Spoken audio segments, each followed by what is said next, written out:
Okay. అందరికీ good morning అమ్మా. మనం already alpha decay good morning అమ్మా. అందరికీ మనం లాస్ట్ క్లాసెస్లో అంటే ప్రీవియస్ క్లాసెస్లో ఆల్ఫా డికే, బీటా డికే, అందులో ఉన్న ప్రాబ్లమ్స్ ఏంటి, వాటిని మన సైంటిస్ట్స్ ఏ విధంగా ఓవర్కమ్ చేశారు, వీటన్నిటిని గురించి స్టడీ చేశాం. కాబట్టి ఆ gamma theory of alpha decay exam point of వ్యూలో చాలా important. At the same time beta spectrum ఒకటి, అంటే బీటా డికేలో యూ విల్ హ్యావ్ 2 క్వశ్చన్స్. ఒకటి ఏంటంటే బీటా రే స్పెక్ట్రమ్ గురించి ఎక్స్ప్లెయిన్ చేయమంటాడు, అంటే బీటా స్పెక్ట్రమ్లో ఉన్న ఛాలెంజెస్ ఏంటి వాటిని ఎక్స్ప్లెయిన్ చేయమంటాడు. నెక్స్ట్ ఏంటంటే బీటా డికేని ఎక్స్ప్లెయిన్ చేయడానికి మీ అందరికి తెలుసు పౌలి అనే శాస్త్రవేత్త న్యూటన్ హైపోథసిస్ చూపించాడు. బట్ ఆ న్యూటన్ హైపోథసిస్ ప్రకారం మనం బీటా డికేని ఎలా ఎక్స్ప్లెయిన్ చేయగలిగాం అన్నది రెండో ప్రశ్న. అంటే ఓవరాల్గా మీరు 3 క్వశ్చన్స్ ఇప్పటి వరకు మనం స్టడీ చేసాం. ఓకేనా? కాబట్టి ఇవాళ మనం మ్యాటర్ వేవ్స్ స్టార్ట్ చేద్దాం. ఓకేనా?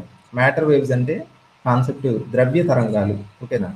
ద్రవ్య తరంగాలు, మ్యాటర్ వేవ్స్ అనే కాన్సెప్ట్ యొక్క ఇంట్రడక్షన్, దానిలో ఉన్న ఇనీషియల్ రిమార్క్స్ ఒకసారి చూద్దాం. ఓకేనా? కాబట్టి మ్యాటర్ వేవ్స్, మీకు మ్యాటర్ వేవ్స్ లెసన్ చెప్పాలి అంటే నేను ఒక ప్రెజెంటేషన్ షేర్ చేస్తాను చూడండి.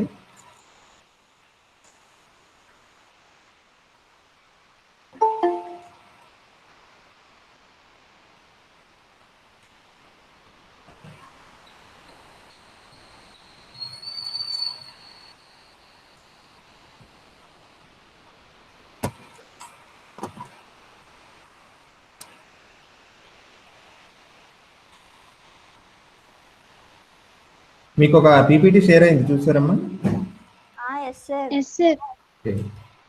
ఈ పీపీటీలో మీకు ఒక పదం కనిపిస్తుంది, చూసుంటారు కదా?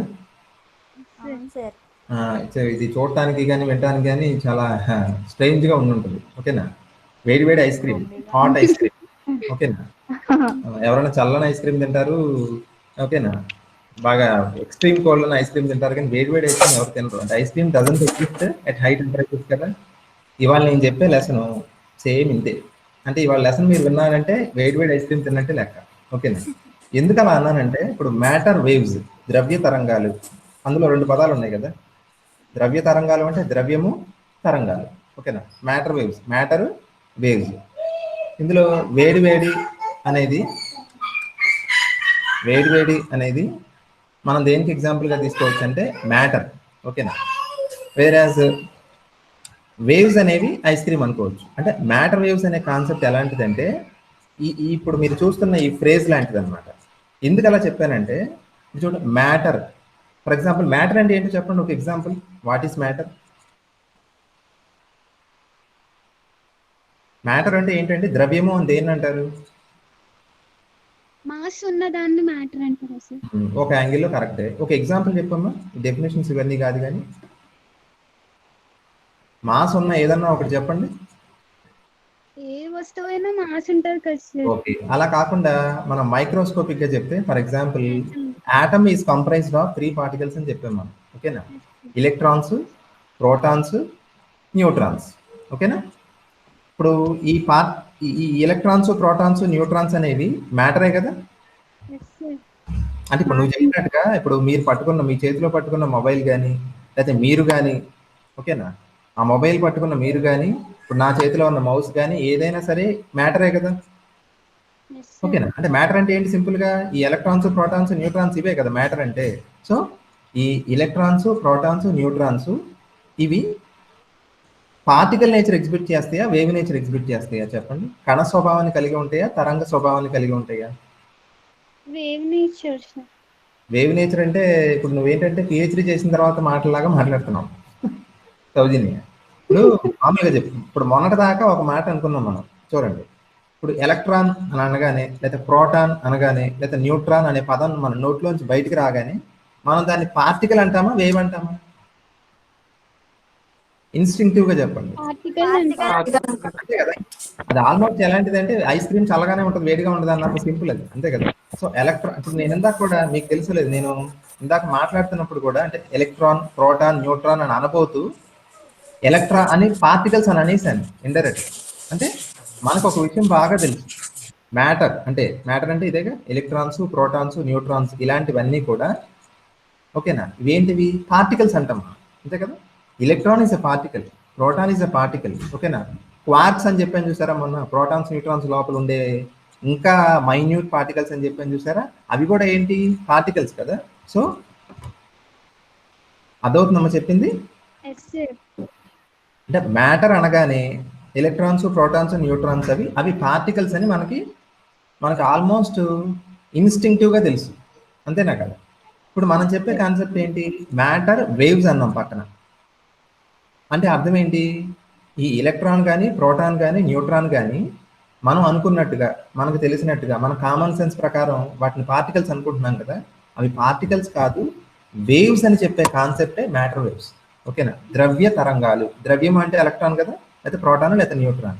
సో అవి మామూలుగా అయితే పార్టికల్స్ అనుకుంటాం, కానీ ఇప్పుడు కొత్త ఐడియా ఏంటంటే అవి పార్టికల్స్ కాదు, వేవ్స్ అని చెప్తున్నాం అన్నమాట. అందుకే ద్రవ్య తరంగాలు అనే కాన్సెప్ట్ మనకి, నాకు చూడటానికి ఈ పదంలానే అనిపిస్తుంది. ఏ పదంలాగా, ఇప్పుడు నేను రాసాను చూసారా మీకు స్లైడ్ మీద, ఏమి రాశానమ్మా, hot ice cream. Hot ice cream అంటే మ్యాటర్, ఐస్ క్రీమ్ అంటే వేవ్స్. సో పాయింట్ అర్థమవుతుంది కదా, అంటే అందులో ఉన్న యూనిక్నెస్ మీకు అర్థమవుతుందమ్మా చెప్పే పాయింట్. నేను చెప్పేది ఒకటే ఇక్కడ, నేను చెప్పే పాయింట్ ఏంటంటే, ఒకసారి స్టాప్ చేస్తాను ప్రెజెంటేషన్, నన్ను పిన్ చేసుకోండి సెకండ్కి. పాయింట్ ఏంటంటే ఇక్కడ మనకి నేచర్లో రెండు ఉన్నాయండి, ప్రకృతిలో రెండే ఉన్నాయి. ఏంటవి, ఒకటి మ్యాటరు, రెండోది చెప్పండి, ఒకటి matter, radiation. Very good. Matter, radiation అంటే ఎనర్జీయే కదా. ఓకేనా. ఇప్పుడు చూడండి, మన చుట్టూ ఉన్న ఏ వస్తువైనా సరే ఈ రెండిట్లో ఏదో ఒకటి అయి ఉండాలి. ఓకేనా. మామూలుగా మనం పట్టుకోగలిగి, చూడగలిగి వస్తువులు, ఆబ్జెక్ట్స్ ఉన్నాయి చూసారా, ఇవన్నీ ఎందులోకి వెళ్తాయండి, మ్యాటర్లోకి వెళ్తాయి. ద్రవ్యము అంటారు అది. ఓకేనా. ఫర్ ఎగ్జాంపుల్ ఇప్పుడు నేను ట్యూబ్లైట్ ఆన్ చేశాను అనుకో, దాని నుంచి లైట్ వస్తుంది, అది మ్యాటర్ కాదుగా, అది రేడియేషన్. అది ఇప్పుడు సన్ నుంచి వచ్చేది ఏంటి, మ్యాటర్ కాదు, రేడియేషన్. ఓకేనా. కాబట్టి ఇప్పుడు మీరు చెప్పండి, యూనివర్స్లో ఈ రెండిట్లో ఏదో ఒక దానికి చెందింది ఏదైనా ఉందా, చెప్పండి. మ్యాటర్ కాకుండా, రేడియేషన్ కాకుండా ఏదైనా ఉందా అంటే, యూనివర్స్లో ఎగ్జిస్ట్ అయిన ఏదైనా సరే అయితే అది మ్యాటర్ అయి ఉండాలి. ఫర్ ఎగ్జాంపుల్ సన్ ఏంటి, మ్యాటరా, రేడియేషనా? సన్ అనే ఒక సెలెస్టియల్ బాడీ, అది మ్యాటర్ కదా. అది ఎమిట్ చేస్తున్నది ఏంటి, రేడియేషన్. ఓకేనా. మదర్ నేచర్ కంప్రైజెస్ ఆఫ్ రెండు ఎంటిటీస్ ఉన్నాయి మదర్ నేచర్లో. ఒకటి మ్యాటర్, దాని తెలుగులో ఏమంటారండి, మ్యాటర్ని ఏమంటారు, ద్రవ్యము అంటారు. రెండోది ఏంటి, రేడియేషన్ అంటే సింపుల్ గా చెప్పాలంటే లైట్ అండి, కాంతి. ఓకేనా. వికిరణము అంటారు తెలుగులో. ఇప్పుడు మీరు అబ్జర్వ్ చేయండి, మ్యాటర్ కి రేడియేషన్ కి పోలిక లేదు అసలు. మ్యాటర్ అంటే ఏంటి, మనం పట్టుకోగలం, చూడగలం, నిజంగా అది మనకు ఉందని తెలుస్తుంది. రేడియేషన్ అంటే మనం పట్టుకోలేం, చూడలేం కదా. ఓకేనా. మామూలుగా అది ఎగ్జిస్ట్ అవుతుంది, ఎనర్జీ ఫామ్ లో ఉంటుంది అది. ఓకేనా. So matter, radiation. కాబట్టి మీకు ఇప్పుడు స్లైడ్ చూపిస్తాను చూడండి.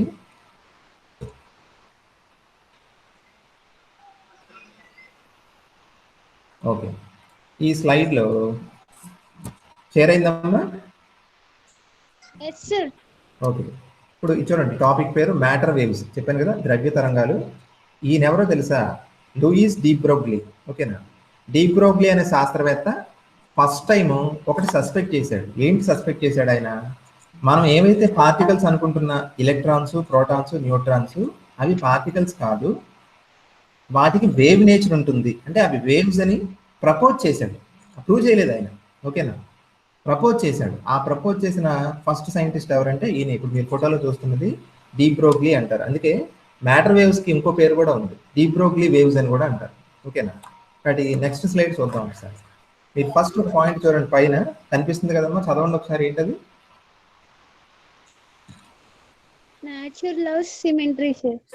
నేచర్ అంటే ఏంటండి, నేచర్ అంటే ఏదో అనేసుకుంటున్నారేమో. నేచర్ అంటే ఏంటి, ప్రకృతి అంటే ఎవరు, మనం ప్రకృతిలో భాగం కాదా, అంతే కదా. ఇప్పుడు గవర్నమెంట్ అంటే అది ఏదో ఎక్కడ సెక్రటేరియట్ లో ఉండే పదార్థం అనుకుంటారు అందరూ. గవర్నమెంట్ అంటే ఎవరో కాదు, మనం కూడా గవర్నమెంట్, అంతే కదా. సో నేచర్ అంటే ఇంక్లూడింగ్ అస్ అని గుర్తుంచుకోండి. చాలా మంది నేను అబ్జర్వ్ చేసేది ఏంటంటే, ఫిజిక్స్ అవుతున్నారంటే, ఫర్ ఎగ్జాంపుల్ ఫిజిక్స్ అంటే ఏదో కొన్ని వస్తువుల గురించి సిస్టమ్ అంటారు. సిస్టమ్ అంటే ఏంటి, మనం దేన్ని స్టడీ చేస్తున్నామో దాన్ని సిస్టమ్ అంటాం. అంటే అర్థం ఏంటి, నువ్వు సిస్టంలో పార్ట్ అని కాదు. ఓకేనా. అంటే physics studies nature including us, మనల్ని కూడా స్టడీ చేస్తుంది. ఓకేనా. We are not exemption. ఓకేనా. సో నేచర్ లవ్స్ సిమెట్రీ అనే ఒక పాయింట్ ఉంది చూసారా. సిమెట్రీ అంటే తెలుసు కదా, సౌష్ఠవత. ఓకేనా. మీకు ఒక ఎగ్జాంపుల్ చెప్తాను. మీరు పొటాటో టొమాటో రెండు వెజిటబుల్స్ తీసుకోండి. ఓకేనా. నేను సెంటర్ ఆఫ్ మాస్ అనే కాన్సెప్ట్ తెలుసుగా మీకు, ద్రవ్యరాశి కేంద్రం అంటారు. ఇప్పుడు ఒక పొటాటో ఇచ్చి సెంటర్ ఆఫ్ మాస్ కనుక్కోమంటే నేను ఏం చెప్పాను, మీకు ఒక ఎక్సర్సైజ్ ఇచ్చాను.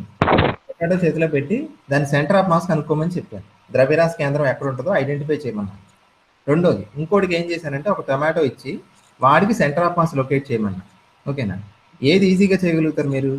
టొమాటో. ఎందుకు చేయగలుగుతారు టొమాటో? దానికి సిమెట్రీ ఉంటుంది సార్. వెరీ అదే గుడ్. అష్టవంకరమైన టొమాటోలు లేవని కదా నా ఉద్దేశం. జనరల్ గా టొమాటోస్ ఆర్ సిమెట్రికల్, అంతేనా కదా? అవును సార్. వేరాస్ పొటాటోస్ అంటే అఫ్ కోర్స్ సిమెట్రిక్ గా లేని పొటాటోస్, సిమెట్రీ లేని పొటాటోస్ లేవని కూడా కాదు, జనరల్ గా చెప్తే. కాబట్టి tomato centre of mass identify చేయడం తేలిక, ఎందుకని అది ఒక సిమెట్రికల్ షేప్ లో సెంటర్ ఈజీగా లొకేట్ చేయొచ్చు మనం, అంతే కదా. కానీ పొటాటో అనే యొక్క షేప్ అసిమెట్రిక్ గా ఉంటుంది, ఇర్రెగ్యులర్ గా ఉంటుంది. అందువల్ల దాని సెంటర్ ఆఫ్ మాస్ కనుక్కోవడం కష్టం. ఓకేనా. సో ఇక్కడ పాయింట్ ఏంటంటే సిమెట్రీని కనుక మనం ఎక్స్ప్లాయిట్ చేయగలిగితే, ఓకేనా, సిమెట్రీని మనం కనుక యూజ్ చేసుకోగలిగితే ఫిజిక్స్ లో చాలా ప్రాబ్లమ్స్ ఏమవుతాయి అంటే మనం సింపుల్ గా సాల్వ్ చేయొచ్చు. ఓకేనా. ఫర్ ఎగ్జాంపుల్ మీకు సారు 5th పేపర్ మొదలెట్టి ఉంటారు. ఓకేనా. ఎలక్ట్రోస్టాటిక్స్ చెప్తున్నారమ్మా. అదే స్థిర విద్యుత్ శాస్త్రం మెటీరియల్ కూడా పెట్టారు, నేను చూశాను. ఇప్పుడు అందులో కూలూమ్స్ లా అని ఒకటి చెప్పుకుంటారు, ఫస్ట్ గుర్తుందా? ఓకేనా. F = 1/4πε0 Q1 Q2 R square. ఓకేనా. రెండు పాయింట్ చార్జెస్ మధ్య ఉన్న ఎలక్ట్రోస్టాటిక్ ఫోర్స్ కి ఫార్ములా. ఓకేనా. దీని తర్వాత గాస్ లా మొదలెట్టారమ్మా. మొదలెట్టారు కదా. మీకు సార్ ఆల్రెడీ ఏం చెప్పుకుంటారంటే వినండి జాగ్రత్తగా. కూలూమ్స్ లా గాస్ లా రెండు ఒకటే, దే ఆర్ నాట్ డిఫరెంట్. ఓకేనా. కానీ మీరు అబ్జర్వ్ చేయండి, కూలూమ్స్ లా అప్లికేషన్స్ ఎక్కువ ఉంటాయా, గాస్ లాకి అప్లికేషన్స్ ఎక్కువ ఉంటాయా? ఎందుకని? సిలబస్ లో కూలూమ్స్ లాకి అప్లికేషన్స్ ఇవ్వలేదు సార్, గాస్ లాకి మాత్రం అప్లికేషన్స్ ఇచ్చారు, అందుకని చెప్తున్నారని అనకండి. ఫర్ దట్ మ్యాటర్ అది కూడా కరెక్టే. మీ కూలూమ్స్ లా అని చెప్పేసి వదిలేస్తాడు, కానీ గాస్ లా అని చెప్పి స్పెరికల్ చార్జ్ డిస్ట్రిబ్యూషన్, లేకపోతే లైన్ చార్జ్, చాలా అప్లికేషన్స్ ఉంటాయి కదా దానికి. ఓకేనా.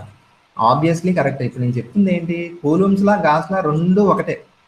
గాస్ లాలో అదనంగా ఉంది ఏది లేదు, ఒకటి ఉంది. ఏంటది? గాస్ లా అనేది సిమెట్రీని యూజ్ చేసుకుంటుంది. It exploits symmetry.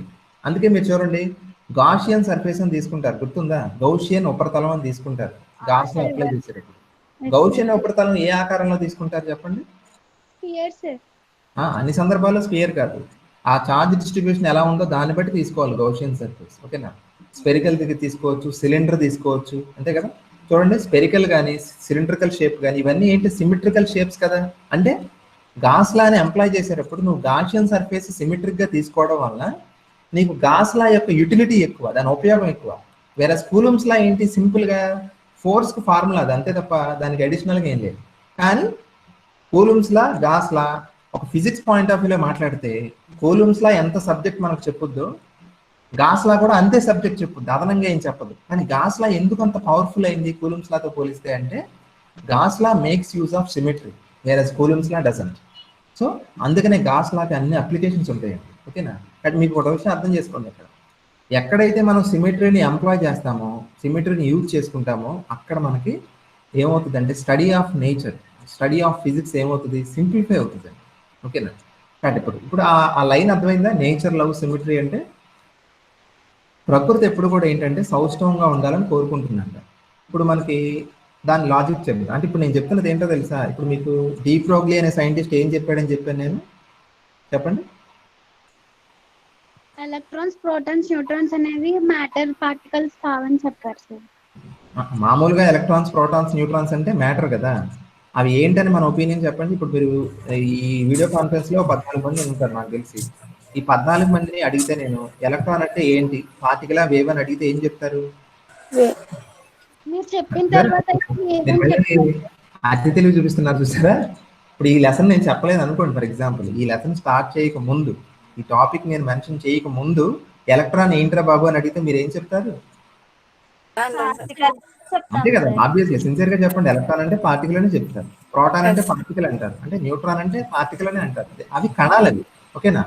అవి కణాలు అనేవి ఎంత బేసిక్ పాయింట్ అంటే ఏబిసిడి లాంటిది చెప్పాలంటే, ఓకేనా. సూర్యుడు తూర్పున ఉదయిస్తాడు, ఓకేనా అనే పాయింట్ మనకి ఎంత బాగా తెలుసో ఎలక్ట్రాన్ అనేది పార్టికల్ అనేది అంత బాగా తెలుసు, ఓకేనా. మన జీర్ణించుకుపోయింది మన నన్నరాల్లో ఎలక్ట్రాన్, ప్రోటాన్, న్యూట్రాన్, పార్టికల్స్ అనేవి అంత బాగా డైజెస్ట్ అయిపోయింది మన మైండ్లో. కానీ ఇప్పుడు డీప్ బ్రోగ్లీ చెప్పింది ఏంటి, ఏం చెప్పాడు ఆయన, మీరు ఏదైతే పార్టికల్స్ అని అనుకుంటున్న ఎలక్ట్రాన్స్, ప్రోటాన్స్, న్యూట్రాన్స్ అవి పార్టికల్స్ కాదు, అవి వేవ్స్ అని చెప్పాడు. అంటే వేవ్ నేచర్ని ఎగ్జిబిట్ చేస్తాయి అని చెప్పాడు, ఓకేనా. కాబట్టి అలా ఎలా చెప్పగలిగాడు, అలా చెప్పడానికి ఒక బేసిస్ ఉండాలి కదా. చాలా మంది మీరు చూడండి, మీరు గూగుల్ చేసినప్పుడు డీప్ బ్రోగ్లీ వేవ్స్ గురించి గూగుల్ చేశారనుకో, ఫర్ ఎగ్జాంపుల్ ఒక మాట వస్తుంది, డీప్ బ్రోగ్లీ మేడ్ ఏ బోల్డ్ సజెషన్ అంటాడు. బోల్డ్ అంటే ఏంటి, ఆ టైంలో అది చాలా ధైర్యం, అంటే అలా ప్రపోజ్ చేయడం అంత తేలిక కాదు. ఇప్పుడు సైంటిఫిక్ ప్రపోజల్స్ వేరు, మామూలుగా నా కళ్ళ ఏదో వచ్చిందండి నిన్న, అది నేను ఒక సైంటిఫిక్ పేపర్గా పబ్లిష్ చేస్తానంటే ఒప్పుకుంటారు, ఎవరైనా ఒప్పుకోరు కదా. నువ్వు ఒక పాయింట్ సైంటిఫిక్గా ఒక స్టేట్మెంట్ చేసావంటే it has to be vindicated, it has to be authenticated by some logic, ఒక లాజిక్ ఉండాలి అందులో అలా చెప్పాలి అంటే. మరి డీప్ బ్రోగ్లీకి ఉన్న లాజిక్ ఏంటంటే లాజిక్ ఈ ఫస్ట్ లైనే మీరు చదివారు కదా, ఫస్ట్ లైన్ ఏంటది, నేచర్ లవ్స్ సిమెట్రీ. ఇదే లాజిక్ అండి. డీప్ బ్రోగ్లీ అనే శాస్త్రవేత్త ఎలక్ట్రాన్స్ అనేవి పార్టికల్స్ కాదు వేవ్స్ అని చెప్పడానికి ఆయనకున్న లాజిక్ ఏంటి, ఇదే లాజిక్. ప్రకృతి సౌష్ఠవంగా ఉండాలని కోరుకుంటుంది, అది ఎలాగో చూద్దాం చూడండి. నేచర్లో 2 పార్ట్స్ ఉన్నాయని చెప్పాను, ఏంటవి, ఒకటి మ్యాటర్, రెండోది ఏంటమ్మా రేడియేషన్. Very good.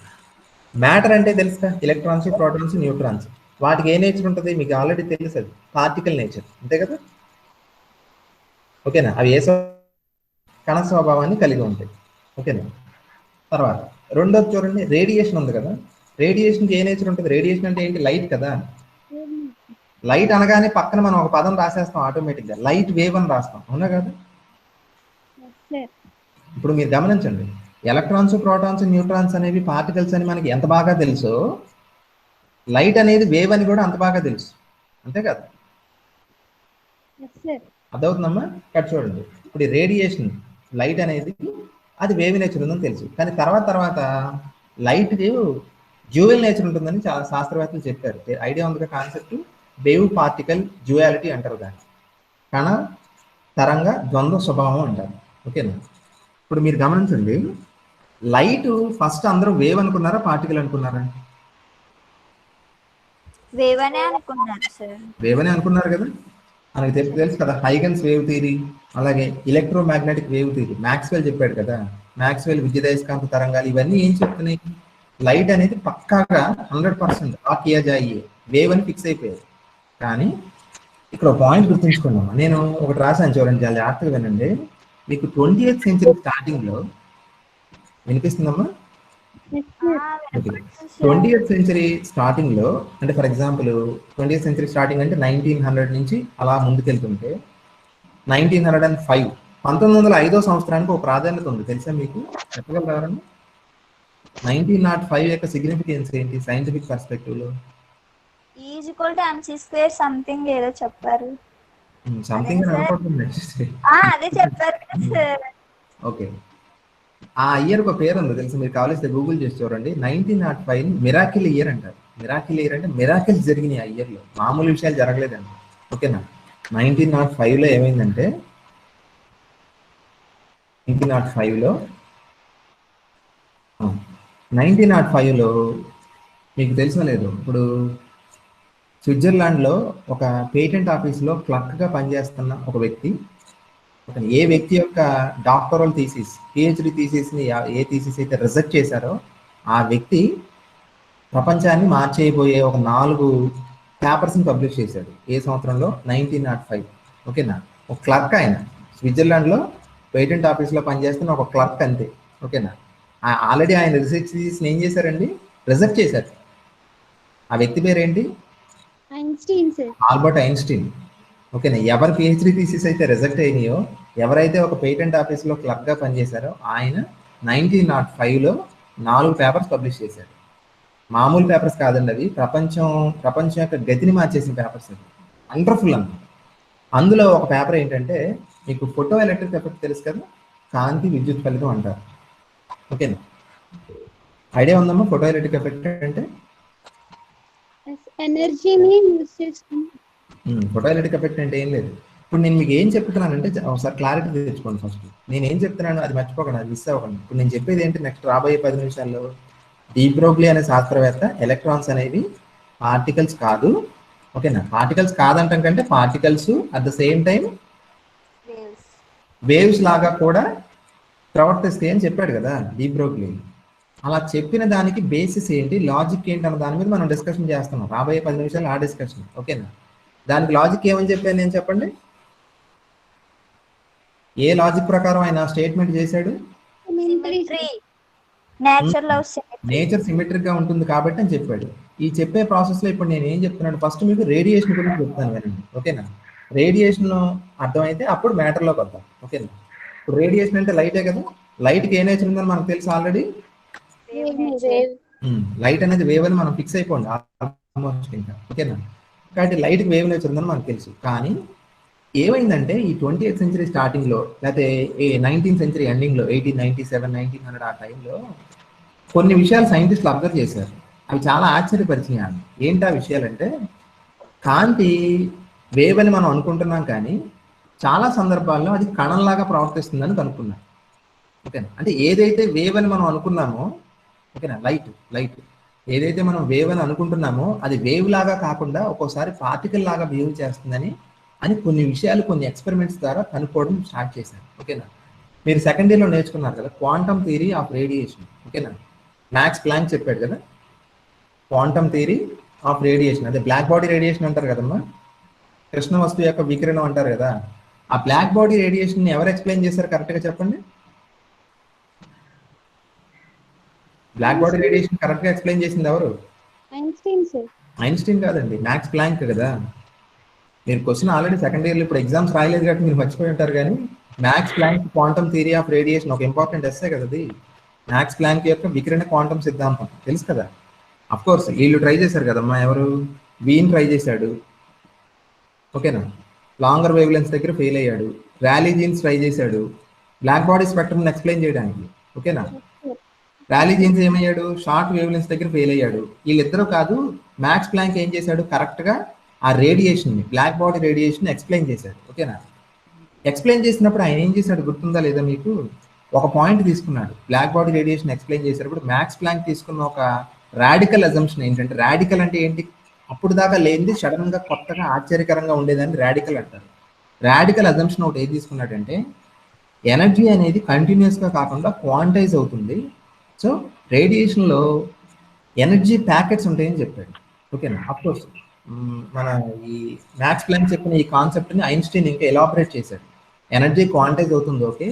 లైట్ అంటే నేను చెప్పేది దేని గురించి, రేడియేషన్ కదా. లైట్లో ఉండే ఎనర్జీ క్వాంటైజ్ అవుతుంది. ఒక క్వాంటమ్ ఆఫ్ ఎనర్జీని ఏమంటారని చెప్పాడు ఆయన, చెప్పండి. లైట్లో ఉండే ఒక క్వాంటమ్ ఆఫ్ ఎనర్జీని ఏమంటారు?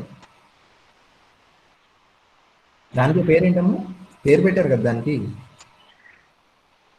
ఫోటాన్ అంటారు. ఫోటాన్ తెలుసు కదా. లైట్ యొక్క ఎనర్జీ కంటిన్యూస్ కాదు, అది క్వాంటైజ్ అవుతుంది. ఆ 1 క్వాంటమ్ ఆఫ్ ఎనర్జీని ఏమంటారని చెప్పారు? ఫోటాన్ అని చెప్పారు. ఫోటాన్ అంటే పార్టికల్ వేవ్?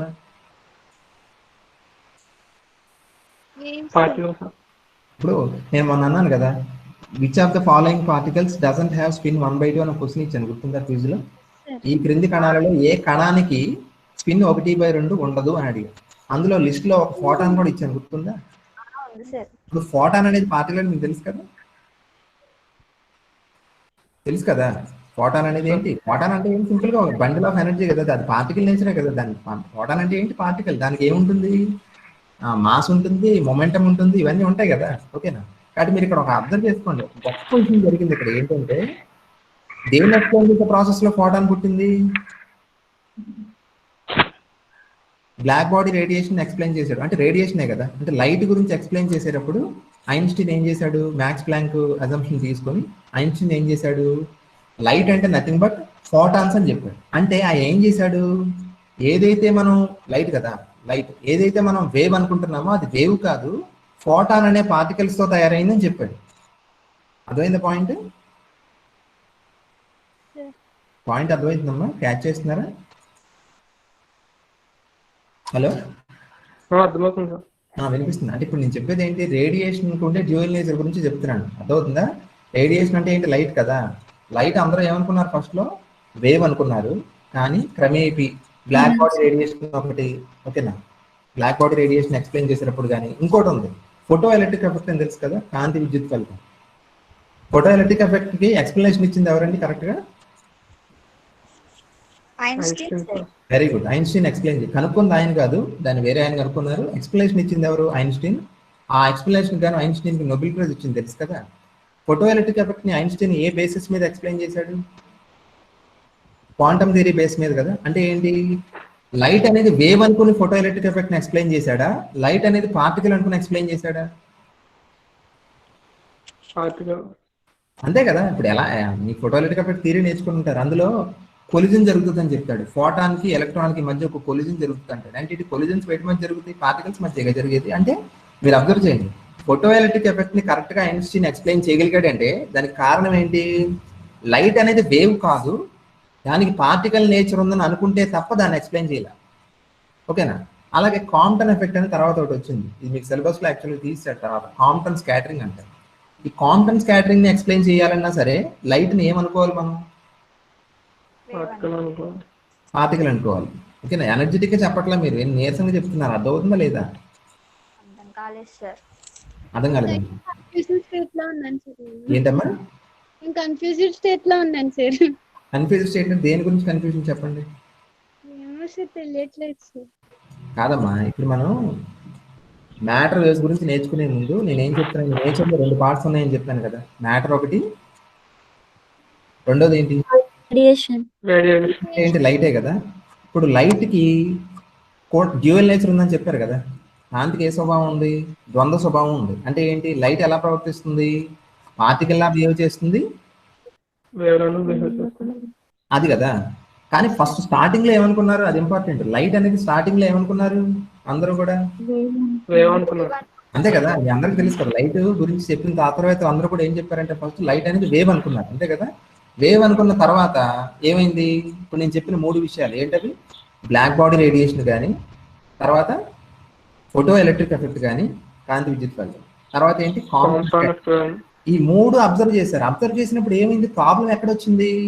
నువ్వు గనక లైట్ ని వేవ్ అని అనుకుని ఫిక్స్ అయిపోతే, ఓకేనా, నువ్వు నీ హెడ్ ని స్క్రాచ్ చేసుకోవడం తప్ప ఈ 3ని ఎక్స్ప్లెయిన్ చేయలేవు.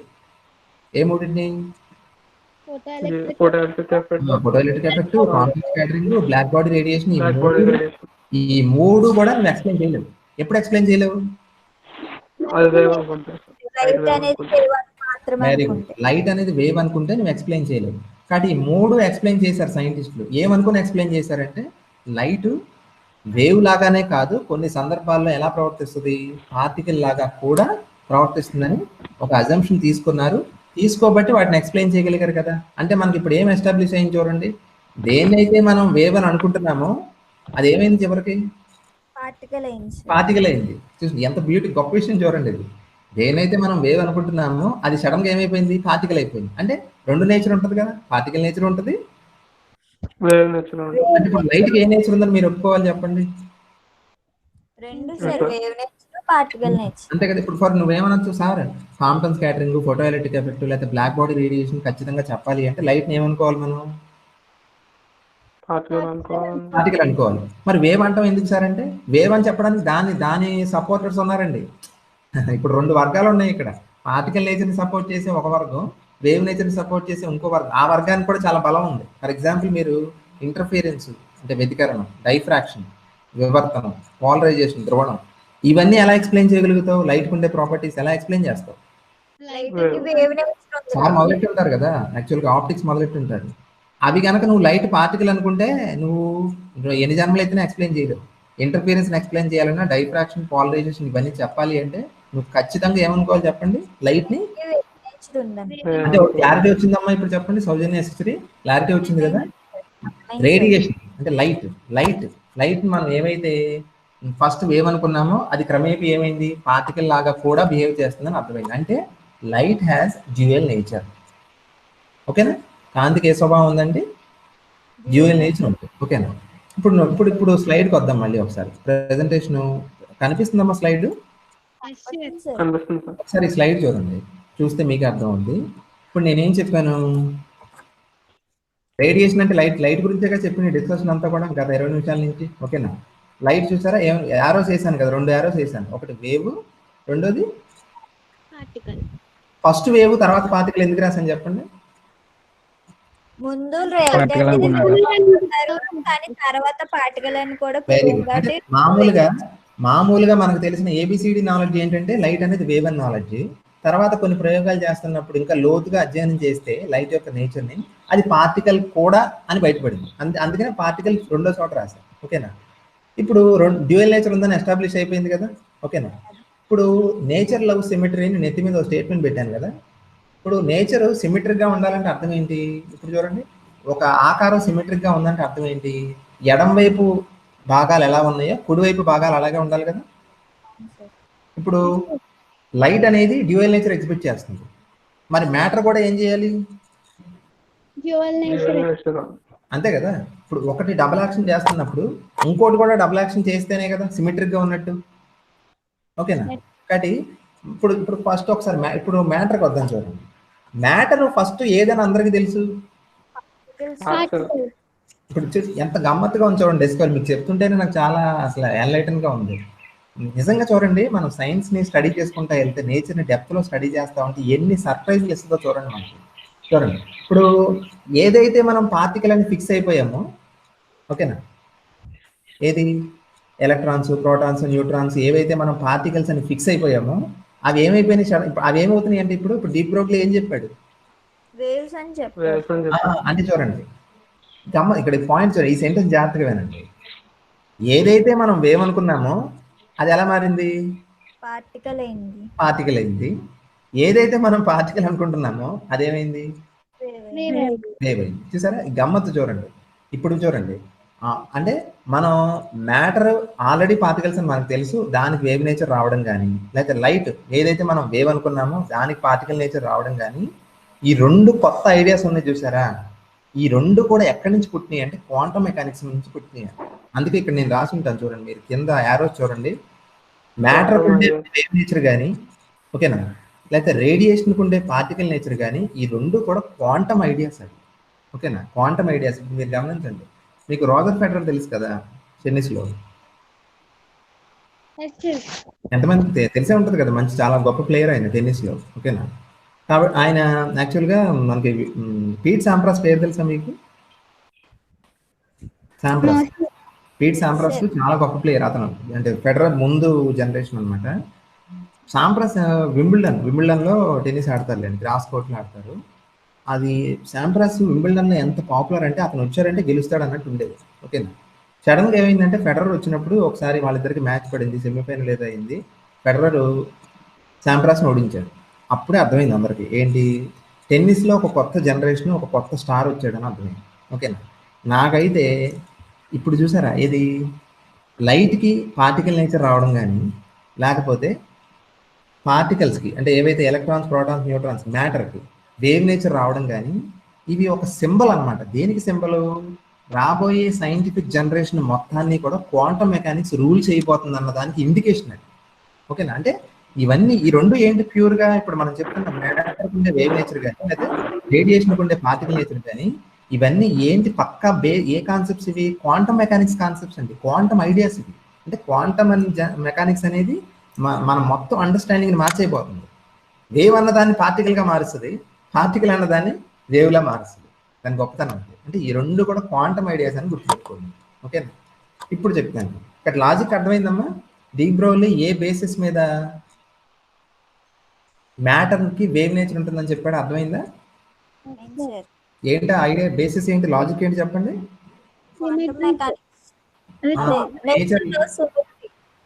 Nature love symmetry.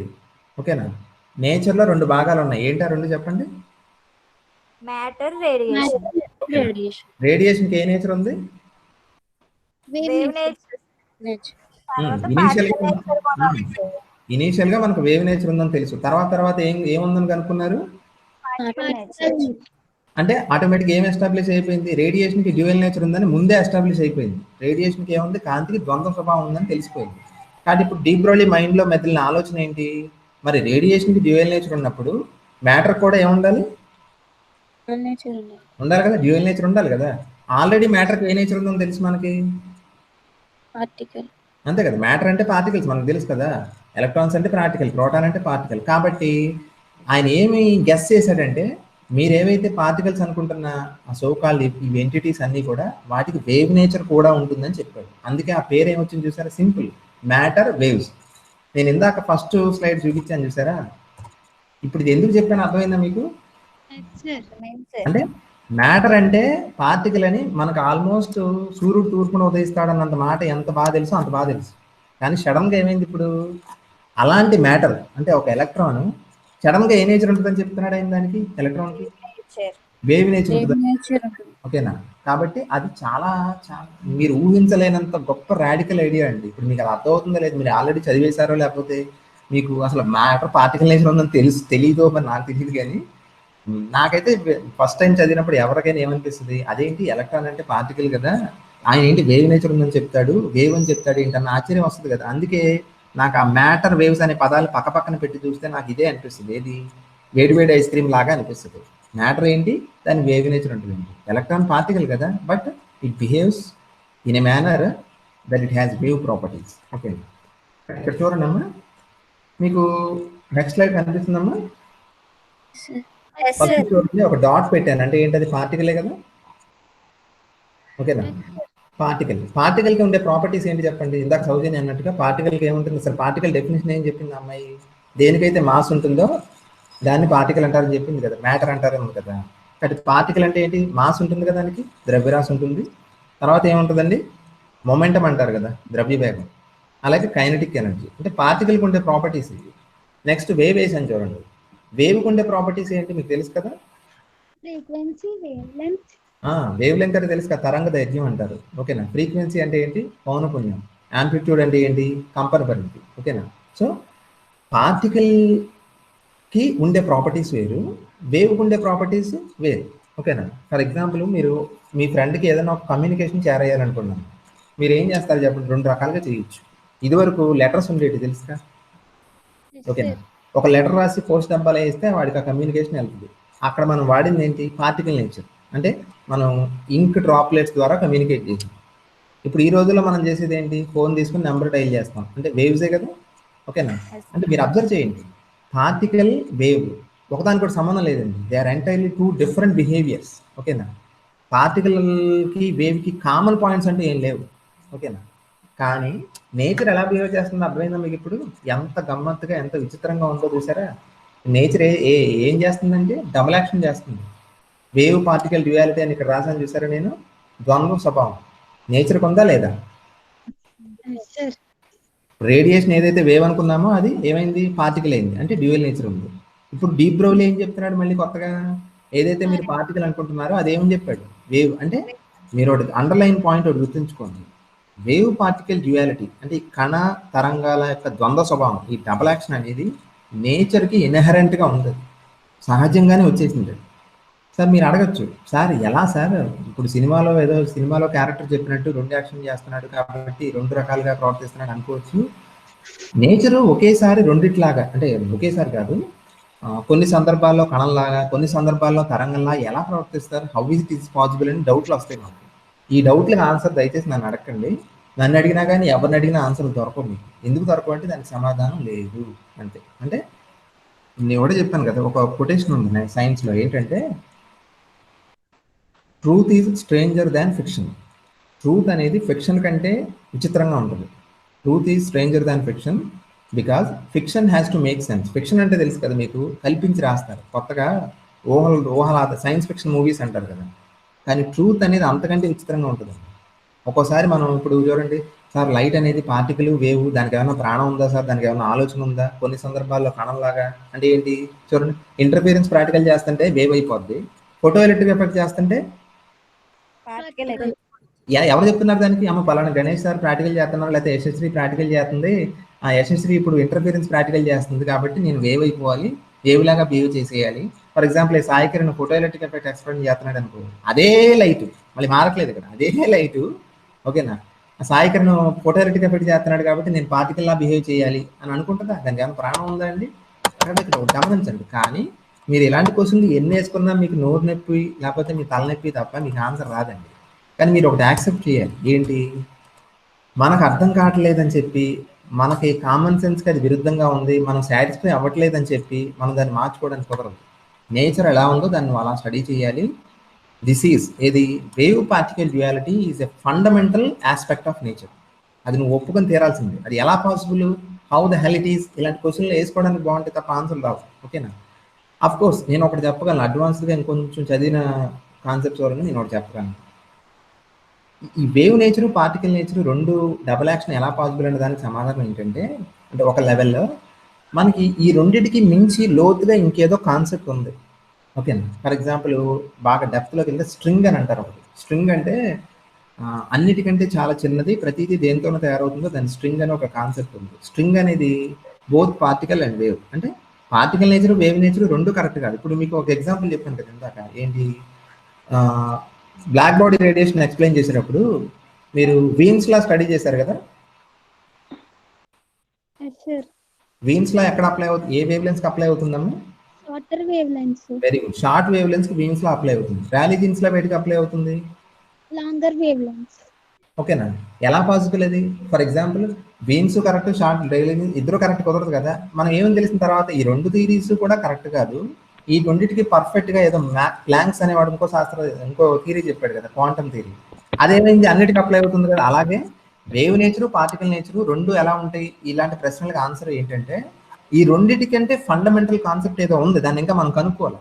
We are going to discover. ఓకేనా? అది కనుక్కున్నప్పుడు మనకు అప్పుడు ఆన్సర్ దొరుకుతుంది. ఈ సో కాల్డ్ అనామలీస్ ఉన్నాయి చూసారా, ఎలా పాసిబుల్ సార్, ఎలాగా అనే వాటికి సమాధానం ఎప్పుడు దొరుకుతుంది అంటే అప్పుడు దొరుకుతుంది. ఓకేనా? అలాంటి ఫండమెంటల్ కాన్సెప్ట్ మనం కనుక్కునే వరకు మనం ఒక విషయాన్ని యాక్సెప్ట్ చేయాలి, ఏంటి, ఈ వేవ్ పార్టికల్ డ్యూయాలిటీ, కణంలాను తరంగంలాను రెండిట్లాను ప్రవర్తించే ఆ గుణాన్ని మనం మనస్ఫూర్తిగా కాకపోయినా for the time being scientific study కోసం యాక్సెప్ట్ చేసి తీరాల్సిందే. You have no other way. ఓకేనా? ఇది ప్రూవెన్ ఫ్యాక్ట్ అండి, చేసి తప్పేం లేదు. టైం అండ్ అగైన్ అందరూ అంటానే ఉన్నారు, ఏంటి, లైట్ అనేది వేవ్ అంటే మళ్ళీ పార్టికల్ అయిపోయింది, వేరే పార్టికల్స్ అనుకున్న వాటిని కరెక్ట్గా వేవ్ నేచర్ వచ్చింది. సో అంటే నేను ఒకటి చెప్తాను అనమాట, అర్థమైందనే పదాన్ని మళ్ళీ నిర్వచించుకోవాలి. అర్థం అవడం అంటే అర్థం ఏంటంటే నాకు బాగా కామన్ సెన్స్ తగ్గట్టుగా ఉండడం అని కాదు. We have to redefine what is understanding. అంటే అర్థం అవడం అనే పదాన్ని మళ్ళీ అర్థం చేసుకోండి ఒకసారి, బాగా అర్థం చేసుకుని ఒక మైండ్లో పెట్టుకోండి. ఓకేనా? కాబట్టి ఇక్కడ అల్టిమేట్ పాయింట్ ఏంటంటే, ఇక్కడ నేను ఒక పదం రాశాను చూసారా, వేవికిల్ అని. వేవికిల్ అంటే ఏంటి? మీ గ్రూప్ పేరు ఏంటండి? డిఆర్జీ. మీకు మాట చెప్పడం మర్చిపోయాను సరదాగా. ఏంటంటే మీ గ్రూప్ ఫస్ట్ ఇయర్ లో నేను ఏం పేరు పెట్టాను? న్యూట్రినోస్ అని ఎందుకు పేరు పెట్టాను గుర్తుందా? ఒక్కళ్ళు చెప్పండి. చాలా ఎక్కువ మంది జాయిన్ అయ్యామని న్యూట్రినోస్ అని పెట్టారు సార్. ఎందుకంటే న్యూట్రినోస్ అనేవి మన క్లాస్ లో అన్నాను కదా, చాలా మిస్టీరియస్ పార్టికల్స్ అండి. ప్రపంచంలో ఎక్కువగా ఉండే పార్టికల్స్ ఫోటాన్స్ తర్వాత అవే అని చెప్పాను కదా. అందుకని మీకు అప్పుడు ఆ పేరు పెట్టాలనిపించి న్యూట్రినోస్ అని పెట్టారు. మీరే స్ట్రెంగ్త్ ఎక్కువ, ఇప్పటికీ మీరే ఎక్కువ అనుకుంటారు కదా. ఫస్ట్ ఇయర్ చాలా మంది. ఓకే వాళ్ళు డామినేట్ చేశారు కదా. ఓకే. కాబట్టి ఇక్కడ చూడండి, వేవికిల్ అంటే అందులో రెండు ఉన్నాయండి, వేవ్ ప్లస్ పార్టికల్. ఈ పదం అనేది ఎంత ఇంపార్టెంట్ నేను చెప్పక్కర్లేదు. వేవికిల్ అంటే something which exhibits both wave nature and particle nature is known as wavicle. ఓకేనా? సో లైట్ కి ఏ నేచర్ ఉందని చెప్పాలి. లైట్ ఈజ్ ఎ డాష్ అంటే ఏం రాస్తారు ఇప్పుడు? వేవ్ అంటే తప్పు. నువ్వు వేవ్ అంటే పాచంతగా పచ్చని అంటారు, పార్టికల్ అంటే మోడర్న్ అంటాం. ఓకేనా? రెండు కాదు, రెండు కలపండి. పార్టికల్ అంటే ఇప్పుడు సాయికరణ అన్నట్టు ఏమని చెప్పాలంటే లైట్ ఈజ్ ఎ వేవికిల్ అని చెప్పాలి. ఓకేనా? ఎలక్ట్రాన్ అంటే ఏం చెప్పాలి? అది కూడా వేవ్ పార్టికల్స్. ఎలక్ట్రాన్ అంటే చూసారా, ఇప్పుడు మీకు తెలియకుండా మీరు ఏమనేసారు, ఏమంటే పార్టికల్ అనేసారు, ఎవరు అన్నారు. ఓకేనా? ఇప్పటికీ మీరు క్లాస్ అయిపోయింది, నేనేదో మిమ్మల్ని ఇంజెక్ట్ చేద్దామని చూస్తున్నాను, కానీ ఇప్పటికీ మీరు ఏమంటారంటే సార్ ఏం చెప్తారు కానీ సార్, లైట్ అంటే వేవే సార్, ఎలక్ట్రాన్ అంటే పార్టికలే సార్, మీరు ఏదో చెప్తున్నారు కానీ టెక్స్ట్ బుక్ లో ఉందని చెప్పి అది ఎలా పాసిబుల్ సార్ అని నా ఆలోచనలో ఉంటారు తప్ప, మీరు మనస్ఫూర్తిగా దాన్ని డైజెస్ట్ చేసుకోవాలంటే it takes lot of study అండి, కొంచెం డెప్త్లో చదవాలి. నేను చెప్పింది ఒకటే కాదు. ఓకేనా? సో మీరు ఒక విషయాన్ని యాక్సెప్ట్ చేసేయండి, ఏంటి, వేవ్ పార్టికల్ డ్యూయాలిటీ అనేది కణ తరంగ స్వభావాలు రెండు ఉండడం అనేది నేచర్లో ఒక ఫండమెంటల్ విషయం. అందుకే light is a wavicle and electron is also a wavicle. It exhibits both particle and wave nature. చూసారా, మీరు గమనించారా లేదు? ఇందాక ఒక స్లైడ్ పెట్టాను కదా, ఇప్పుడు చూసారా, దేన్నైతే వేవ్ అనుకున్నామో అది పార్టికల్ నేచర్ ఎగ్జిబిట్ చేయడం, ఓకేనా? ఏదైతే పార్టికల్ అనుకున్నామో అది సడన్ గా ఏమైంది, వేవ్ నేచర్ రావడం. ఇవన్నీ దేనికి సంకేతాలు చెప్పండి? ఏదో మిస్టీరియస్ జరిగిపోతుంది. ఏంటమ్మా వాయిస్ బ్రేక్ అవుతుందా? సౌజన్య మళ్ళీ చెప్పు. మళ్ళీ చెప్తున్నాను, ఏంటన్నావు నువ్వు? Dual nature. డ్యూయల్ నేచర్ కాదు, మీరు ఇక్కడ క్యాచ్ చేయాలి. పాయింట్ చెప్పేసి ఆపేస్తాను, జాగ్రత్తగా వినండి. ఇప్పుడు ఏం లేదమ్మా, లైట్ తీసుకున్నప్పుడు వేవ్ నేచర్ అనుకున్నాం ఫస్ట్ లో. దానికి ఏమని తెలిసింది, ఏ నేచర్ ఉందని తెలిసింది? పార్టికల్ నేచర్ కూడా ఉంది. అదే కదా, ఫోటాన్స్ అనే భాష కొత్తగా వెలుగులోకి వచ్చింది కదా, పార్టికల్ నేచర్ ఉందని తెలిసింది. For example electrons, protons, matter ఉంది, దానికి ఏ నేచర్ ఉందని మనకు తెలుసు ఆల్రెడీ, పార్టికల్ నేచర్. ఓకేనా? కానీ తర్వాత ఏమని తెలిసింది? ఇప్పుడు డీ బ్రోగ్లీ ఏం చెప్పాడు? వేవ్ నేచర్ కూడా. ఓకేనా? అంటే మ్యాటర్కి వేవ్ నేచర్ రావడం, ఓకేనా, రేడియేషన్కి పార్టికల్ నేచర్ రావడం, ఇవేంటివి? Quantum ideas. ఇవి అదవుతుందా? అంటే క్వాంటమ్ మెకానిక్స్ అంటే వీటిని ఏమనొచ్చు అంటే, ఇప్పుడు మీకు మీ పేపర్ పేరేంటండి? పేపర్ 5B పేరేంటి? క్వాంటమ్ మెకానిక్స్ కాదు, పేపర్ 5B పేరు మొత్తానికి టైటిల్ పేరేంటి? Modern physics. ఎందుకు మోడర్న్ ఫిజిక్స్ తెలుసా? ఎందుకంటే ఈ రెండు ఆలోచనలో మోడర్న్ ఐడియాస్ ఇవి. మీకు తెలుస్తుందా? అంటే అమాయకంగా పార్టికల్స్ అనుకున్న ఎలక్ట్రాన్స్, ప్రోటాన్స్, న్యూట్రాన్స్ సడన్ గా వేవ్స్ అని చెప్పడం క్లాసికల్ మోడర్న్? అది మోడర్న్ ఐడియాసే కదమ్మా అవి. అందుకే డీ బ్రోగ్లీ కాన్సెప్ట్ ఏ పేపర్లో ఉంది? మోడర్న్ ఫిజిక్స్ అనే పేపర్లో ఉంది. అలాగే ఇప్పుడు చూడండి, మామూలుగా లైట్ వేవ్ అనుకుంటాం, అలాంటిది వేవ్ కాదు, అది పార్టికల్, అందులో ఫోటాన్స్ ఉంటాయి అని చెప్పింది ఎవరు? అది ఐన్స్టీన్ చెప్పాడు కదా. కాబట్టి అది కూడా ఏ ఐడియా? ఇది మోడర్న్ ఐడియా, ఓకేనా? సో అంటే మీరు అబ్జర్వ్ చేయండి, 1905 నుంచి 1905 మిరాకిల్ ఇయర్ అని చెప్పాను కదా. సైంటిస్ట్ ఐన్స్టీన్ చాలా గొప్ప పేపర్, 4 పేపర్లు రిలీజ్ చేశాడు. అందులో ఒక పేపర్ ఇదే, ఇది ఫోటో ఎలక్ట్రిక్ ఎఫెక్ట్ ఎక్స్ప్లెయిన్ చేయడం, ఓకేనా? దేని బేసిస్ బట్టి? లైట్కి ఉండే పార్టికల్ నేచర్ని బట్టి. అక్కడ నుంచి గ్రాడ్యువల్గా ఏమైందంటే అన్నమాట, 1905 తర్వాత 1915, 1920 క్రమేపీ క్వాంటమ్ మెకానిక్స్ అనేది డామినేట్ చేసేస్తుంది సైన్స్. ఇప్పటికీ కూడా ది మోస్ట్ యాక్యురేట్ థియరీ ఏదంటే సైంటిఫిక్ వరల్డ్ చెప్పండి, ఏది? Quantum mechanics. ఈ క్వాంటమ్ ఐడియాస్ అనేవి రెవల్యూషనైజ్ చేసినాయి మొత్తం సైన్స్, ఓకేనా? తర్వాత మీకు ఇంకో విషయం చెప్పుకుంటాను లేదు, క్వాంటమ్ మెకానిక్స్కి ఒక బద్ధ శత్రువు ఉన్నాడు. ఎవరు? Theory of relativity. కాదు, థియరీ ఆఫ్ రిలేటివిటీ మాటని మంచి పని చేసావు. మీకు చెప్పాను చూసావా, ఇప్పుడు సైన్స్ ఎక్కడి నుంచి డెవలప్ అవ్వడం మొదలెట్టిందండి? ఏ సంవత్సరం నుంచి సైన్స్ ఇంచుమించుగా చెప్పండి. సైన్స్ యొక్క వయసు ఎంత? ఏజ్ సుమారుగా ఎంత? సైన్స్ వయసు అంటే ఏం లేదు, నేచర్ని మన యొక్క మూఢనమ్మకాలను బట్టి కాకుండా, మనకున్న వేరే వాటిని బట్టి కాకుండా సైంటిఫిక్గా స్టడీ చేయడం మనం ఎప్పుడు మొదలెట్టాం? సుమారుగా ఎన్ని ఏళ్ళ క్రితం? గెలీలియో, కోపర్నికస్, వీళ్ళ పేర్లు ఉన్నాయి కదా. అవి ఏ శతాబ్దంలో వచ్చారు ఆ సైంటిస్ట్ వాళ్ళు? 16వ శతాబ్దం, అంతే కదా? 15th century. ఏంటమ్మా? 15th century. Very good. 15th century, 16th century. అంటే ఒక 400-500 ఏళ్ల సంవత్సరాల నుంచి మనం సైంటిఫిక్గా జీవించడం మొదలెట్టాం. కరెక్ట్గానే చెప్తున్నాను నేను, సైంటిఫిక్గా జీవించడం మొదలెట్టాం. కాబట్టి ఆ 400 ఏళ్ల నుంచి ఎంత డెవలప్మెంట్ జరిగిందో పక్కన పెడితే, 1905 నుంచి 1930 లోపల చాలా గొప్ప డెవలప్మెంట్ జరిగిందండి సైన్స్లో. ఏం జరిగింది అంటే 2 మార్పులు వచ్చినాయి. ఒకటి ఏంటో చెప్పిన, ఒకటి న్యూటోనియన్ మెకానిక్స్ ప్లేస్లో ఎవరు వచ్చారు? ఐన్స్టీన్ యొక్క రిలేటివిటీ వచ్చింది, ఓకేనా? క్లాసికల్ మెకానిక్స్ ప్లేస్లో రిలేటివిటీ వచ్చింది. రెండోది మనం అనుకుంటున్న సో కాల్డ్ క్లాసికల్ మెకానిక్స్ అన్నాను చూసారా, అంటే వేవ్స్ అని లాగా పార్టికల్స్ అవి, దాని ప్లేస్లో క్వాంటమ్ థియరీ వచ్చింది. ఈ 2 థియరీస్ రావడం అనేది 1905 నుంచి 1930 లోపే జరిగినాయండి. సో ఆ టైంలో సైన్స్ డెవలప్ అయినంత స్పీడ్గా ఇంకెప్పుడు డెవలప్ అవ్వాలి, నేను ఇప్పటికీ చెప్తున్నాను ఆ ఫ్యాక్ట్, ఓకేనా? అంటే ఎందుకంటే 2 గొప్ప థియరీస్. మనకి ఫిజిక్స్ వాడికి 2 కళ్ళు ఉన్నాయి అనుకుంటే, 2 కళ్ళు, ఒక కన్నేమో థియరీ ఆఫ్ రిలేటివిటీ అయితే, ఇంకో కన్ను ఈ 2 కూడా డెవలప్ అయింది ఆ టైంలో. అందుకే నాకు ఆ టైం అయితే, ఆ టైం టచ్ చేస్తే కనుక చాలా ఇన్స్పైరింగ్ అనిపిస్తుంది. 1905 to 1930 or something like that. ఆ పీరియడ్లో సైన్స్ హ్యాస్ ఎక్స్ప్లోడ్ అయిపోయింది సైన్స్ అసలు, in the form of relativity by Einstein and quantum mechanics by Max Planck, ఓకేనా? కానీ క్వాంటమ్ మెకానిక్స్ బద్ధశత్రువు ఎవరండి? ఇప్పుడు క్వాంటమ్ మెకానిక్స్ రిలేటివిటీ ఎలాంటివి అంటే, ఇప్పుడు మా కాల్పరల్ లాంటివి అని చెప్పాలి, ఎగ్జాంపుల్ చెప్పాలి. ఇద్దరికి చచ్చిన పడదు, కొట్టుకుంటానే ఉంటారు. ఓకేనా? కానీ ఆ రెండు కూడా చూడండి, రెండు కళ్ళు లాంటివి కదా.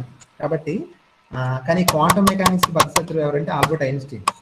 కానీ మీరు గమనించారా లేదో పాయింట్, అసలు ఫస్ట్ క్వాంటమ్ ఐడియా చెప్పింది ఎవరు? లైట్కి క్వాంటమ్ నేచర్ ఉందని చెప్పింది ఎవరు చెప్పండి? ఇందాక అనుకో డిస్కషన్ లో లైట్ ఎనర్జీ క్వాంటైజ్ అవుతుంది, ఆ ఎనర్జీ ప్యాకెట్ ని ఫోటాన్ అంటారని చెప్పింది ఎవరు? Max Planck. అంటే క్వాంటమ్ మెకానిక్స్ కి పునాదులు వేసింది ఎవరు ఇండైరెక్ట్ గా? ప్లాంక్ వేసాడు, దాన్ని ముందుకు తీసుకెళ్ళింది ఎవరు? బ్రాడ్ గా దాన్ని ఎక్స్ప్లెయిన్ చేసింది ఎవరు? ఐన్స్టీన్ కదా. అంటే క్వాంటమ్ మెకానిక్స్ పునాదులు వేసింది ఐన్స్టీనే, కానీ అదంటే ఆయనకి అసలు ఇష్టం లేని సబ్జెక్ట్ అది. ఓకే, ఎందుకంటే ప్రాబబిలిటీతో డీల్ చేస్తుందని చెప్పాను కదా, అది కారణం. ఓకే, కాబట్టి ఫస్ట్ స్లైడ్ ఇప్పుడు అర్థమైందా మీకు? ఎందుకు రేడియో ఎక్స్పెరిమెంట్ పెట్టాను అర్థమైందా? మ్యాటర్ అనేది ఏదైతే పార్టికల్ అనుకున్నామో సడన్ గా డీప్ లో లేని శాస్త్రవేత్త వచ్చి అవి పార్టికల్స్ కాదు, వేవ్స్ లాగా కూడా బిహేవ్ చేస్తాయి అని చెప్పడం, కాబట్టి అది విచిత్రమైన కాన్సెప్ట్. ఓకేనా? మీరు ఎప్పుడన్నా ఎలక్ట్రాన్ ద్రవ్యరాశి అనే పదం విన్నారు కదా? వినండి. ఎలక్ట్రాన్ ద్రవ్యరాశి అంటే వినుంటారు. ఎలక్ట్రాన్ యొక్క మొమెంటం ఎంత అంటే వినుంటారు. ఎలక్ట్రాన్ ఛార్జ్ ఎంత అంటే వినుంటారు. ఎలక్ట్రాన్ తరంగ దైర్ఘ్యం ఎంత అని విన్నారు ఎప్పుడన్నా? ఎలక్ట్రాన్ యొక్క వేవ్ లెంగ్త్ అని వినలేదు కదా. ఎందుకు వినలేదు? వేవ్ లెంగ్త్ అనేది దేని ప్రాపర్టీ?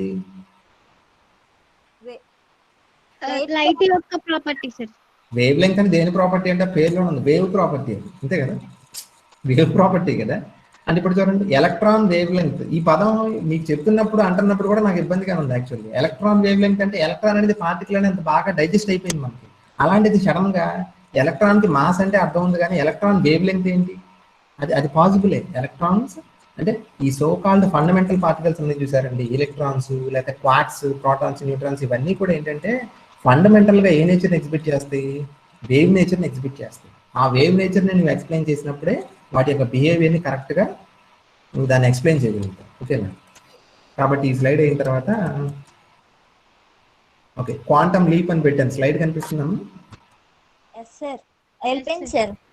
ఈ స్లైడ్ సార్. క్వాంటమ్ లీప్ అంటే ఏం లేదండి, నేను చెప్పింది ఇందాక క్వాంటమ్ థియరీ ఆఫ్ రేడియేషన్ అంటే బ్లాక్ బాడీ రేడియేషన్ కదా. అదేం చెప్పింది? కింద రెడ్ ఇంక్ లో పెట్టాను చూడండి, particle nature for waves. Waves అనుకున్న నాటికి ఏమి చెప్పింది? అది పార్టికల్ నేచర్ ఉందని చెప్పింది. ఇప్పుడు మ్యాటర్ వేవ్స్ ఏం చెప్తుంది? పార్టికల్స్ అనుకున్న వాటికి వేవ్ నేచర్ ఇస్తుంది. చూసారా, రెండు ఏమవుతున్నాయి? కాంప్లిమెంట్ అవుతుంది. సో మనం ఒక ఫండమెంటల్ కాన్సెప్ట్ అనుకున్నాం. ఈ ఫోటో ఏంటో మీరు ఆల్రెడీ చూసుంటారు, చెప్పండి ఇది ఏంటిది? టేస్ట్ బడ్స్ నాలుగులో ఉంది. Brush? Taste buds. Taste buds ఎందులో ఉండే? టేస్ట్ బడ్స్ టంగ్ లో సార్. టంగ్ లో. అంటే ఇది యాక్చువల్ గా టంగ్ యొక్క ఫోటో ఎందులో తీసింది? Electronic microscope.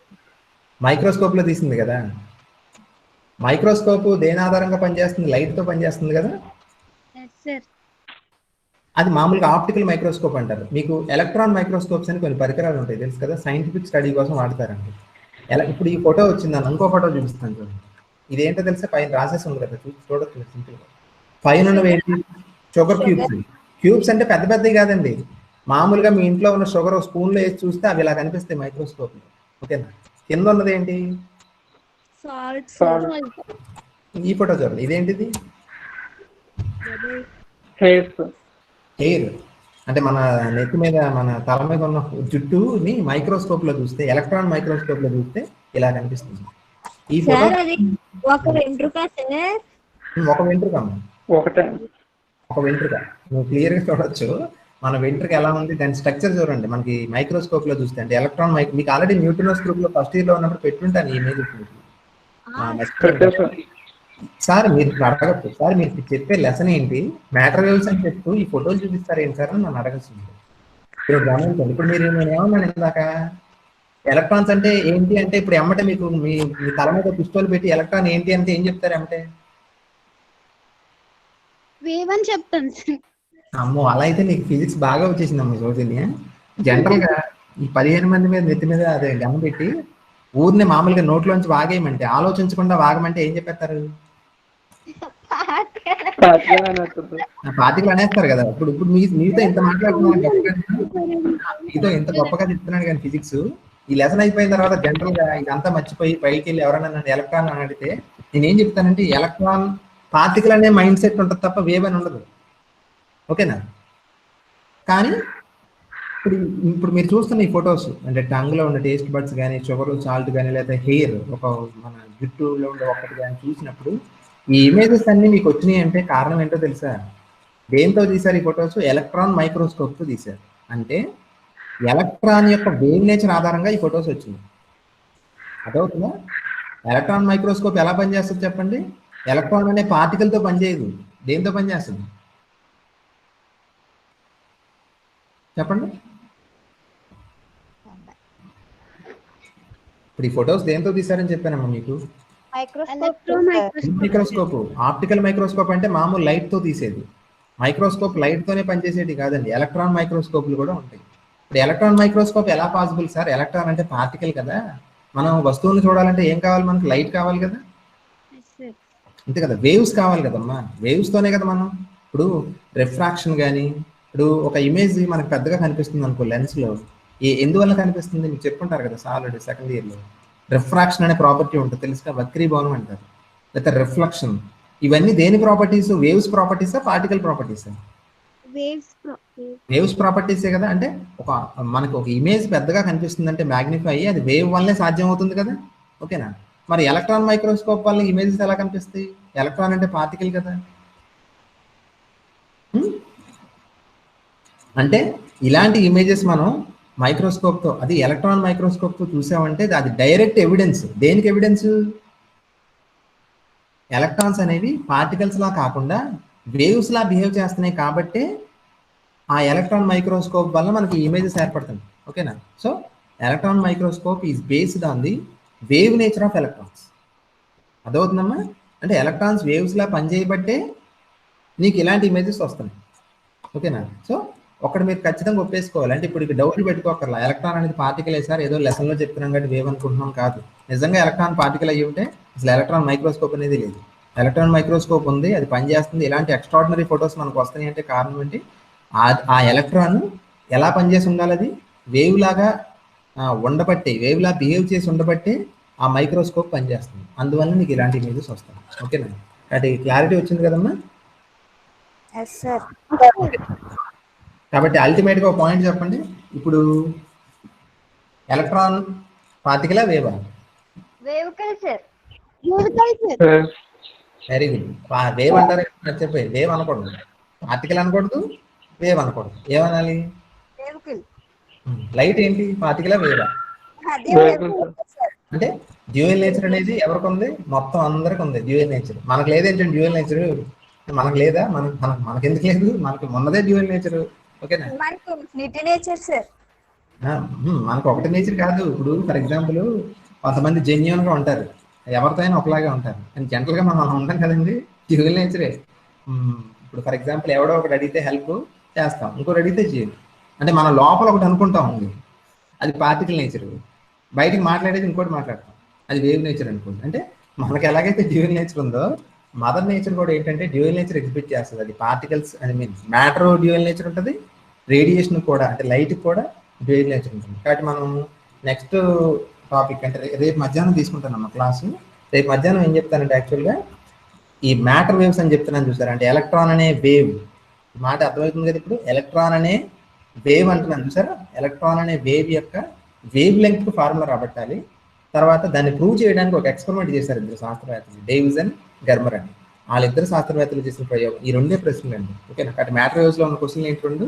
ఒకటి wave length of matter waves కి ఫార్ములా, రెండోది డేవిస్ అండ్ గర్మర్ ఎక్స్పెరిమెంట్. ఈ రెండు రేపు కంప్లీట్ అయిపోతాయి. ఇది నేను మాక్సిమం థియరిటికల్ ఇన్పుట్ అంతా మీకు ఆల్రెడీ ఇచ్చేసాను కాబట్టి తర్వాత అర్థం చేసుకోవడం చాలా తేలిక. ఇంకొక పాయింట్ ఒకటి మర్చిపోకండి, చివరిలో నేను చెప్పింది అదే. 20th సెంచరీ స్టార్టింగ్ లో ఫిజిక్స్ ఏమైంది? ఒక విధంగా ఏమైంది చెప్పాలండి, ఎక్స్ప్లోడ్ అయింది. కొత్త కొత్త థియరీస్ వచ్చినాయి, కొత్త డైమెన్షన్స్ వచ్చినాయి నేచర్కి. ఏంటి? అప్పుడు దాకా వేవ్ అనుకున్న లైట్ కాస్త సడన్గా ఎలా మారింది? పార్టికల్ అని బిహేవియర్ నేచర్ వచ్చింది. అప్పుడు దాకా పార్టికల్ అనుకుంటున్న మ్యాటర్ కాస్త దానికి ఏమొచ్చింది? వేవ్ నేచర్ వచ్చింది. అంటే ఈ రెండు కూడా ఎందులో పార్ట్స్ అంటే సో కాల్డ్ క్వాంటమ్ మెకానిక్స్ అనేది, క్వాంటమ్ ఐడియాస్, ఇవన్నీ కూడా క్వాంటమ్ ఐడియాస్ రూల్ చేస్తున్నాయని చెప్తున్నాను, ఓకేనా? బట్ ఇదండి. ఇందులో ఏమైనా డౌట్స్ ఉన్నాయేమో చెప్పండి ఒకసారి. లేదు సార్, అర్థమైంది సార్. అర్థమైందా బాగా? ఇందాక మీరు అసలు అర్థం కాలేదంటే నాకు కంగారు వచ్చింది. అంటే అంటే ఇప్పుడు ఒక మాట వినండి, నేను జనరల్గా ఈ లెక్చర్ ఇప్పుడు వింటున్నా కానీ ఈ లెక్చర్ యూట్యూబ్లో వింటున్న వాళ్ళు కానీ ఒక మాట వినండి. సార్ మీరు ఇంత చెప్పాల్సిన అవసరం లేదు, నేచర్ లవ్ సిమెట్రీ అని ఒక మాట చెప్పి రేడియేషన్కి డ్యూయల్ నేచర్ ఉందని, కాబట్టి మ్యాటర్ కూడా డ్యూయల్ నేచర్ ఉండాలి, కాబట్టి మ్యాటర్కి ఆల్రెడీ పార్టికల్ నేచర్ ఉంది కాబట్టి వేవ్ నేచర్ ఉండాలి, అదే మ్యాటర్ వేవ్ అంటారని చెప్తే సరిపోవచ్చు. అది కాదు, I will not teach in that manner. అలా వీడియో 10 నిమిషాలు వచ్చిందా 20 నిమిషాలు వచ్చిందా నాకు అనవసరం, అది చెప్పే పద్ధతి అది కాదు. అసలు ఫస్ట్ రేడియేషన్కి డ్యూయల్ నేచర్ ఎలా వచ్చిందో తెలియాలి. ఫస్ట్ అసలు రేడియేషన్కి ఫస్ట్ వేవ్ నేచర్ ఉందని, తర్వాత ఈ quantum effect, photo electric effect, వీటి వల్ల. ఎందుకంటే ఇప్పుడు నువ్వు 10 నిమిషాల్లో చెప్పడం ఇంపార్టెంట్ కాదండి, పాయింట్. ఇప్పుడు నేను చెప్పాను చూసారా, ఏంటి లైట్ ఫస్ట్ వేవ్ అనుకున్నారు, తర్వాత పార్టికల్ అనేది ఎప్పుడు తెలిసింది?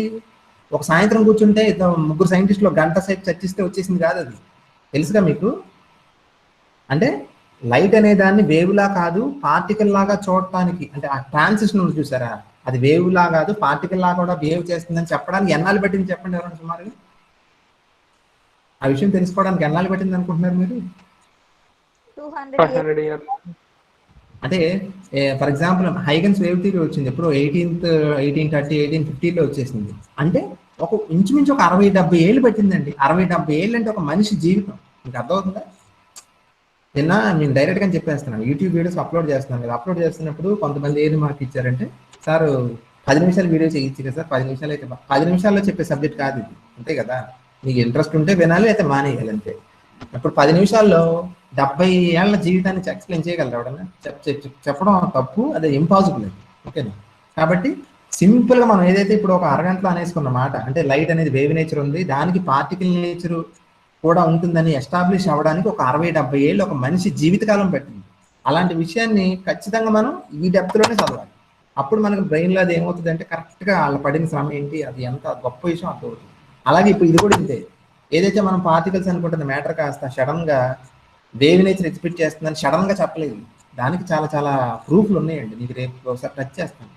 యంగ్ డబుల్ స్లిట్ ఎక్స్పెరిమెంట్ అని ఒకటి ఉంటుంది, అది మామూలుగా ఎలక్ట్రాన్స్తో చేశారు ప్రాక్టికల్. అప్పుడు ఎలక్ట్రాన్ కనుక పార్టికల్ అనుకుంటే నువ్వు దాన్ని ఎక్స్ప్లెయిన్ చేయలేకపోతున్నావు, వేవ్ అనుకుంటే ఎక్స్ప్లెయిన్ చేయగలుగుతున్నావు. ఇవన్నీ ఏంటి, ఏదో సడన్గా కల్లో రియలైజ్ అయిపోయిన విషయాలు కాదు ఇవి. ఇవేంటివి, కొన్ని కొన్ని కొన్ని వందల మంది సైంటిస్టులు వాళ్ళ బుర్రలో పెట్టి వాళ్ళ జీవితకాలం వాళ్ళ మేధో మదనం చేస్తే బయటకు వచ్చిన విషయాలు ఇవి.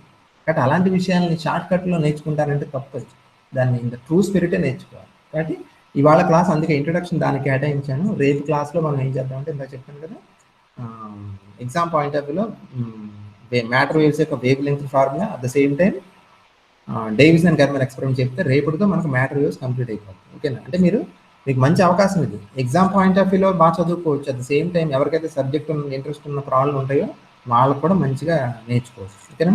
ఏమైనా డౌట్స్ ఉంటే నన్ను విడిగా కాంటాక్ట్ చేయండి, ఓకేనా. క్లారిటీ వచ్చింది కదా.